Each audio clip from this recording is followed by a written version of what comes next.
What's up, guys? Welcome back to Newswave. So now with Tokyo Game Show in full swing, we're getting a bunch of different game announcements as well as events and presentations from Xbox and Capcom. I fear we'd go over all of that though here today. Also, we are going to be talking about Nintendo and the Switch getting a bunch of these sales going live in waves to coincide with Tokyo Game Show, and we'll also be talking about one big announcement that came out of nowhere, and I'm sure fans of a certain series were pretty excited. Guys, if you enjoy these videos, make sure you hit that like button, helps out a ton. And if new here to the Spawnwave channel, make sure you subscribe down below. And we're gonna start today with one of the stars of Tokyo Game Show so far, and that's Final Fantasy VII Rebirth, as people have been able to just play the game outright with a demo that I have a sneaking suspicion will show up for everyone to play on the PlayStation Store just ahead of launch.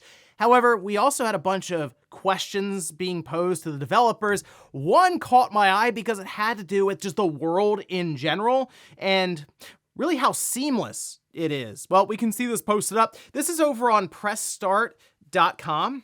When talking with one of the developers about the world map, they say, it's a great question. That's something I really wanted people to ask me. What we've done is we've taken the world map from the original Final Fantasy VII, but we've created it all in a one-to-one real scale. So all of the dungeons, all of the cities, everything in the world is now included in the same space. One seamless map. So when you open up the game, there is still a fairly large area to explore at the beginning, but then as you continue your quest, it expands further and further. You get more regions you can go to, and then you at any time you want, you can go back to the regions they've been to before because it's a seamless map, and you can find new quests and new bits of story which have appeared in there as you go along. So I do like what I'm hearing here when it comes to just the overall world map for Final Fantasy VII Rebirth. It's certainly we'll say an evolution over what we had with Final Fantasy VII Remake. Also some teasing when it comes to certain vehicles at the end, and we know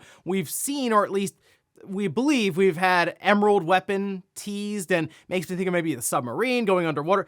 I feel like this game is going to be pretty big in general to explore, with the total time to play through for the story about 40 hours and about 100 hours to get everything. So I'm excited. I'm ready to get into that first quarter of 2024 to check it out. Also, Payday 3 is now live on Game Pass, or just to purchase regularly, and reviews went live, which we can see over on Metacritic, currently sitting at a 69. There you go, on Metacritic with 12 critic reviews. And I would have liked to have checked this game out yesterday when it went up, so I could at least give you guys some of my thoughts around the game, specifically I guess the amount of content that's there at launch, because one of the concerns I had is that they are going to try to drip feed content in like a live service title, and you'd expect, but would there be enough right away for people to be more or less content with? But as I went through, I couldn't get any matches to work. Matchmaking was just broken, it seemed, and they also addressed this over on Twitter, just saying, yeah, we're trying to figure this out. So hopefully by the time you see this video, it's fixed. Again, I'd like to have been able to jump in and try it out and give you guys at least some of my early impressions, but I guess I'll have to hold off maybe to the podcast this weekend. Oh, and we also got some good news for Spider-Man 2, which we're less than a month away from now, as we can see this over on Twitter from Insomniac Games, just saying, we are gold. We're thrilled to share the news ahead of Spider-Man 2 PS5's launch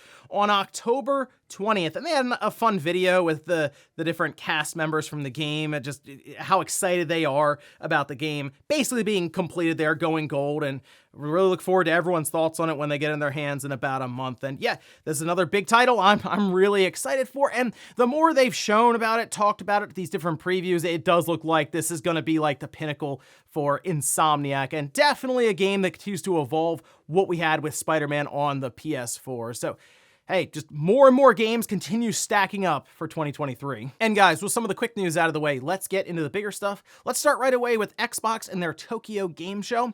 I went through and attempted to get everything that they had announced there, but some of this stuff are games that are already out, but got like little updates and those sorts of things. And then the message can get kind of mixed up when you have some games going to Game Pass and others not. So I did my best to try to label all of them as I went along, but let's start from the top. We have Forza Motorsport, that's out October 10th. Obviously, Microsoft was going to push their next big title at this event, even though, again, we know about it. I've done previews on this. It's over on the Spawncast Network channel if you're still curious about some of the thoughts we had on that one. Then we have Fallout 76 Atlantic City, that's October 3rd. Elder Scrolls Online, this is launching in Japan fully localized, actually, November 15th. Then we have Phoenix Wright Ace Attorney Trilogy, that is going to Game Pass in 2024. And then follow up there with Apollo Justice, heading to the system in 2024. Then we have Althea, The Wrath of Ephyri, that's just coming soon. Eiyuden Chronicle 100 Heroes, that's Game Pass, April 23rd, 2024. Exoprimal Season 2.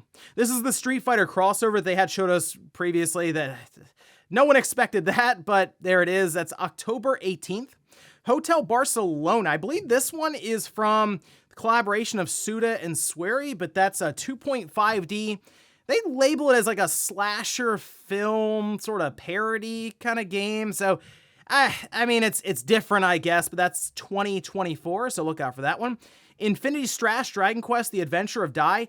That's coming up next week. I keep looking at this here and there. It's like what an action RPG in the Dragon Quest universe. I'm interested, although I will admit I don't want to say impatient, but I am wanting to see Dragon Quest 12, so I'm kind of getting in the mood just to play something Dragon Quest again. And I was hoping we would have had Dragon Quest 3 HD 2D by now. Still not here, so maybe this is the one I'll check out to kind of fill the Dragon Quest void there. Then we have a whole bunch of Like a Dragon. We have Like a Dragon Gaiden, The Man Who Erased His Name. That is coming to Game Pass November 9th. Then we have Like a Dragon Ishin, Game Pass sometime this year. That's all they said. So those are two really good Game Pass drops for 2023. And then next year, of course, Like a Dragon Infinite Wealth, January 26, 2024. They didn't mention Game Pass or anything for this one. Again, this was a little strange because it was within proximity of the other Like a Dragon games that are going to Game Pass. They just wanted to show, hey, yeah, we are getting the next big Like a Dragon title. Then we have Mineko's Night Market. That is Game Pass, October 26th. My Lovely Empress, 2024.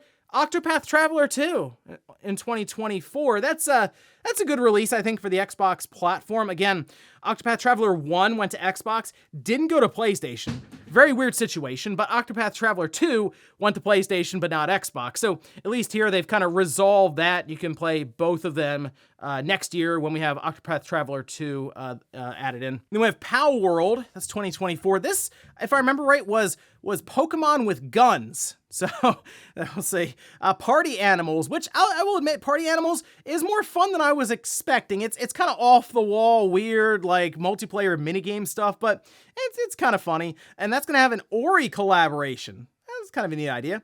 Persona 3 Reload, of course, going to Game Pass February 2nd, 2024. Persona 5 Tactica, that's going into Game Pass November 17th. Good to see just more Persona games, of course, on the Xbox platform, but also, yeah, going into Game Pass. PUBG Battlegrounds, there's like a new map, that's in October, and then Wolong's getting its second wave of DLC. I believe there's 3 total, and that will be live next week, September 27th. Now, I did see some disappointment around the presentation here from Xbox at Tokyo Game Show, mostly because things like Final Fantasy VII Remake were not present despite being rumored, and that's kind of the situation that people end up getting into, is they have these expectations that are formed from some of these rumors like that, and it's not there, so it's then the presentation is just terrible. But in this case, I think it's about what you would expect from Microsoft at Tokyo Game Show, forming some of these Game Pass deals with partners like Sega for Like a Dragon, and also introducing other games like Hotel Barcelona with Suda 51. So it's about right, again, for Xbox. Nothing too crazy, but definitely some good titles going onto the platform with Xbox, which is something they continue to work on with some of these different Japanese publishers and developers. Next up, let's talk about the Switch and a bunch of sales on the eShop that are currently live, and they have been going live in waves over the last week or so, but they are all live right now, and there's some pretty good stuff in here. Some of them just coincide completely with Tokyo Game Show and even just use that in the names for the sales. But let's head over here to the sales and deals page for Nintendo. We can start at the top with Square Enix and there you go, TGS sale. And there's a lot of stuff that they have up here on discount. Things like Crisis Core, Final Fantasy VII Reunion, that one's 30% off. You have all the different Final Fantasy starting with something like 9, that's half off. Octopath Traveler 2 at 25% off. You have Chrono Cross, 50% off. The Collection of Mana, that's 50% off. Final Fantasy Crystal Chronicles, 60% off. Bunch of Dragon Quest games here with 2 and 3. Those are 35% off. And I will point out Tactics Ogre Reborn, that being 40% off. I think it's a pretty good pickup there. We also have Spike Chunsoft running their sale, and this includes Danganronpa, Trigger Happy Havoc Anniversary Edition, that's 70% off. Danganronpa 2 at 70% off. They have V3 at 70% off. AI, the Somnium Files, that's 80% off. We also have the Star Wars Fall Game Sale going on, and I do want to caution with Knights of the Old Republic 2, that went through the whole thing with the added content that they were supposed to have in there, which that whole thing is unfortunate because Knights of the Old Republic 2 is a very good game, and even at 50% off at $7.50, you can definitely recommend that. But also Knights of the Old Republic 1 is there at $7.50. And then I still think something like Jedi Outcast is worth a look at $5. Capcom is also running their Tokyo Game Show sale, and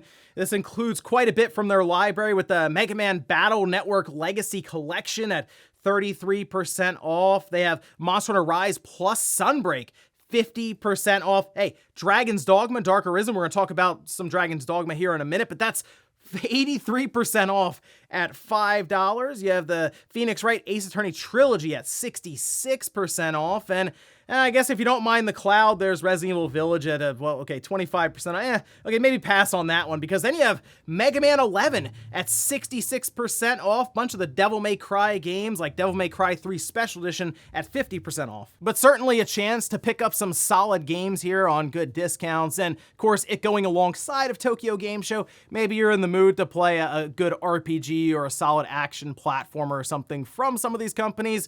They're marked down pretty heavily, so go ahead and take a look, and of course, leave some suggestions down in the comments for what people should be checking out. Next up, let's talk about Capcom and their showcase at Tokyo Game Show that, well, people were saying a lot of it could have been an email, and they're not wrong necessarily, but there was at least one big bright spot here, especially for Dragon's Dogma fans who wanted to see more of the follow-up. Well, that was definitely there and was the big focus as it led off the entire show, which was 9 minutes of gameplay for Dragon's Dogma 2. We still don't have a release date for it, which is unfortunate. I mean, again, I feel like it's pretty early on, but people said they were actually playing it at Tokyo Game Show. There's part of, I guess, some of the gameplay they were showing, they had like a small sectioned off part of it that you could run around in, but some of the stuff they showed off, for example, they were calling, I guess, classes or vocations, fighter, mage, thief, archer. You can pick between one of these when you first start the game. However, you can then also change it up later on, and they have advanced classes that you can utilize.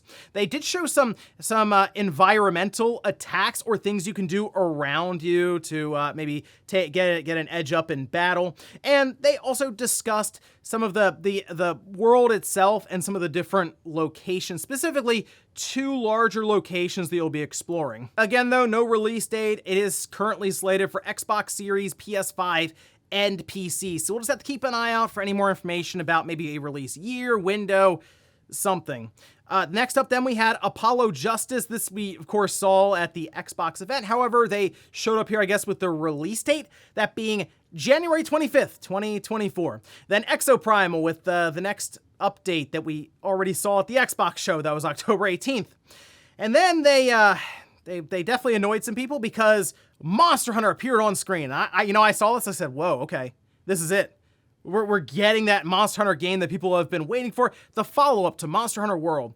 Well, they just talked about the 20th anniversary, went through some of the history of Monster Hunter, felt like it was leading up to something, and then they said, oh yeah, that's March 2024 when that's all happening. So, yeah, I don't know what that was, but they're going to be celebrating the 20th anniversary of Monster Hunter next year. I assume the next big Monster Hunter game will be announced around that time, right? Like, Capcom can run their own show whenever they want. They say, hey, new Monster Hunter, a lot of people will show up to check that out. So, not a great idea here, I think, to kind of allude to it and tease it, especially if you weren't ready to actually make that announcement. Then they finished up a Street Fighter 6 Aki, that's September 27th, so yeah, Capcom probably could have been a bunch of emails and then a big release for the gameplay for Dragon's Dogma 2. If they had the next big Monster Hunter game here to announce, even just a title card, something like that, I feel like people would have been a lot more excited and happy about what they saw. But otherwise, I get it. Wasn't exactly the best outing for Capcom at Tokyo Game Show. But hey, Dragon's Dogma 2 looked pretty good. And in our last bit of news, let's talk about a big game announcement out of Ubisoft that just kind of happened out of nowhere. I mean, it was just done in a press release. There was no big build-up for maybe a Ubisoft Forward or them kind of teasing the idea of a big trailer drop. No, they just said, hey, we're working on The Division 3. We can see the press release here that was posted up, where they say a core focus of Garrity's is to build a team for Tom Clancy's The Division 3, which will be led by massive entertainment while making sure Tom Clancy's Division 2 remains well supported. Outside of that, his attention will be on a solidification of brand identity. Quote, we may have over 40 million players, but The Division is still in its early years as a franchise. There are so many incredible stories to tell, places to explore, and people to protect. So it does seem like we're still a ways off necessarily from The Division 3 releasing. And we know Ubisoft is currently working on Star Wars Outlaws right now to make sure that's done and out there. That, of course, happening, next year? So I think we'll see Division 3 really get talked about a bit more, maybe towards the end of next year, going into 2025. And The Division 2 came out, 2019? It is a live service game, so it's been updated. As they mentioned, they're continuing supporting it. But for me personally, I played The Division 2 early on. I thought it was pretty fun, and then I kind of fell out of it. And then so much stuff was added that I try to go back, and I'm like, oh, there's just so much here, I'm not really gonna get caught up. So it's one of those things where getting that reset, even if it's just a basic sequel and then maybe breaking off a bit to that Division 3, makes me feel like, okay, I can go back and basically try again. And I'll be curious to see what updates and changes they make to it, considering they didn't really try to do anything big for next-gen systems, right? For the PS5 and the Xbox Series. It's mostly business as usual there with just standard upscaling, frame rate hitting its cap, that kind of thing. So interested, sure, but again, I think we're a ways off necessarily from seeing them show up with a big gameplay trailer and any kind of release date. And before we go to the comment of the day, we're taking a look at the poll that I posted up yesterday, where I ask, have you played Dragon's Dogma? Okay, 72% just say no. And the good news is Dragon's Dogma Dark Arisen is available all over the place. We just talked about it on the Switch for $5, but I think there still needs to be a bit more hype built around the Dragon's Dogma franchise, and I feel like the opportunity there is there for Capcom to do some sort of patch to take advantage of the PS5 and the Xbox Series for this game. Maybe even something for PC, where they can modernize it slightly, especially when it comes to that frame rate that's still capped at 30. Maybe they play around with the resolution even. Having a free patch go out to kind of bring it up to what current gen systems can do would be really, really fun. And I think it would get people maybe looking at the game a bit more, because it at that 30 frames cap, you feel it, especially now with many games coming out and having that 60 FPS toggle. Just an idea, Capcom, might be worth dropping some sort of performance patch to take advantage of these current systems on the build-up to Dragon's Dogma 2. And we'll finish up with the comment of the day, as you're seeing here. This is from Bob, says, to be honest, I'm kind of surprised Yakuza isn't already on the Switch. Yeah, obviously the newer games with the Dragon Engine wouldn't work on Switch, but I feel like every Yakuza game from 0 to 5 can function well enough on Switch with a consistent 30 FPS if need be. Feels like a huge missed opportunity too, considering how popular Switches in Japan and M-rated games do so well on the Switch. Yeah, actually, to that note, we just talked about Mortal Kombat 1 and really how it looks on the Switch, how it functions and stuff. The reason that exists in the first place, because remember, it's not on the PS4 or the Xbox One, but they ported it to the Switch, is because Mortal Kombat 11 actually sold really well on Nintendo's platform, and that is one of the most mature rated games you can find on the market now. So yeah, I think Yakuza now on the Switch, as opposed to them putting it on the Wii U just in Japan, would do pretty well.